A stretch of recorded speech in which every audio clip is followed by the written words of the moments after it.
വൈകിട്ട് ചായക്ക് സ്നാക്സിന് പകരം പാസ്ത മതിയെന്ന് അർജു ആദ്യം പറഞ്ഞു. അതിന് ഞാൻ പാസ്ത ഉണ്ടാക്കാനുള്ള സാധനങ്ങൾ ഇൻഗ്രീഡിയൻസ് റെഡിയാക്കി വെച്ചു. പാസ്ത നേരത്തെ വേവിച്ച് മാറ്റി വെച്ചു. അത് കുറച്ച് വെള്ളം ചൂടാക്കിയിട്ട് അതിലേക്ക് ഈ പാസ്ത ആവശ്യത്തിന് ഉപ്പ് കുറച്ച് എണ്ണയെ ഒഴിച്ച് ഒട്ടാതിരിക്കുന്നതിന് വേണ്ടി 10 മിനിറ്റ് വേവിച്ചിട്ട് അതൊരു അരിപ്പയിൽ വെള്ളം തോർത്ത് വെച്ചിട്ടുണ്ട്. പിന്നെ ആവശ്യത്തിനൊരു സവാള ചോപ്പ് ചെയ്തത്, ഇഞ്ചി പച്ചമുളക് വെളുത്തുള്ളി ചോപ്പ് ചെയ്തത്, പിന്നെ ഒരു ടൊമാറ്റോ പേസ്റ്റ്, ആവശ്യത്തിന് ഫ്രഷ് ക്രീം കുറച്ച്. അപ്പോൾ എണ്ണ ചൂടായി അതിലേക്ക് ഈ ഇഞ്ചി പച്ചമുളക് വെളുത്തുള്ളി ഇട്ടൊന്ന് വഴറ്റി ആ ഒരു പച്ചമണം മാറിക്കഴിയുമ്പോൾ അതിലേക്ക് ചോപ്പ് ചെയ്ത ഒനിയൻ ഇട്ട് കൊടുക്കും. അതൊന്ന് വഴറ്റി ആവശ്യത്തിന് ഉപ്പും ചേർത്ത് മിക്സ് ചെയ്തിട്ട് നമുക്ക് ആവശ്യമുള്ളൊരു ടൊമാറ്റോ പേസ്റ്റ് മിക്സ് ചെയ്ത് കൊടുക്കും. ആ മിക്സ് ചെയ്ത് കഴിഞ്ഞിട്ട് അതിലേക്ക് കുറച്ച് മസാല ചേർക്കും.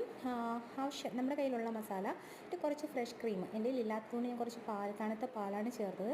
നല്ലപോലെ മിക്സ് ചെയ്തിട്ടൊരു പേസ്റ്റ് രൂപത്തിലാക്കിയെടുത്തു. പുറത്ത് നല്ല മഴ പെയ്യണം, അതാ ഞാൻ നോക്കി, നല്ല പെയ്തുകൊണ്ടിരിക്കുക, നല്ല ഇടിയും ഉണ്ട്. അപ്പോൾ ഞാൻ ഈ മിക്സ് ചെയ്ത പേസ്റ്റിലേക്ക് നമ്മൾ വേവിച്ച് വെച്ച പാസ്ത ചേർത്ത് മിക്സ് ചെയ്ത് കുറച്ച് മല്ലിയിലയും ചേർത്ത് എടുത്ത് കഴിഞ്ഞപ്പോൾ പാസ്ത റെഡി ആയിട്ടുണ്ട്. ഓക്കെ, ടാറ്റാ.